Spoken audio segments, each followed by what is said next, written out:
মাননীয় প্রতিমন্ত্রী আলহাজ সুলতান সালাউদ্দিন টুকু ভাইয়ের পক্ষ থেকে অসহায় গরিব দুস্থ মানুষদেরকে আমরা ইফতারির ব্যবস্থা করি প্রতি বছর। গত বছরও করেছিলাম, আমরা এবছর একটু পরিধিটা বাড়িয়েছি।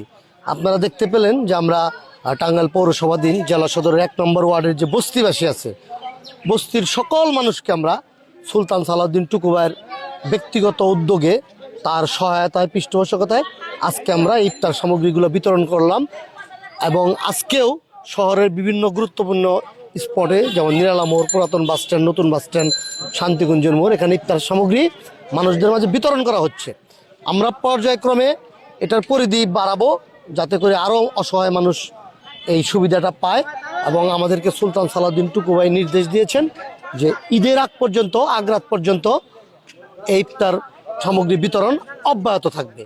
এবং আমরা আগামীকাল থেকে কয়েকটা স্পট বৃদ্ধি করে সুলতান সালাউদ্দিন টুকু ভাইয়ের পক্ষ থেকে এই চলমান কার্যক্রম অব্যাহত রাখবো। আমরা মূলত ইফতার সামগ্রীটা বিতরণ করছি সমাজের অসহায় ছিন্নমূল মানুষ যারা ইফতার সামগ্রী কিনে খেতে পারে না, তাদেরকে আমরা এই ইফতার সামগ্রীটা সুলতান সালাউদ্দিন টুকু ভাইয়ের মাধ্যমে তার ব্যক্তিগত অর্থায়নের সহযোগিতায় আমরা এটা করছি। এবং পর্যায়ক্রমে আমরা এই জিনিসটা আরও ব্যাপকভাবে বৃদ্ধি করব।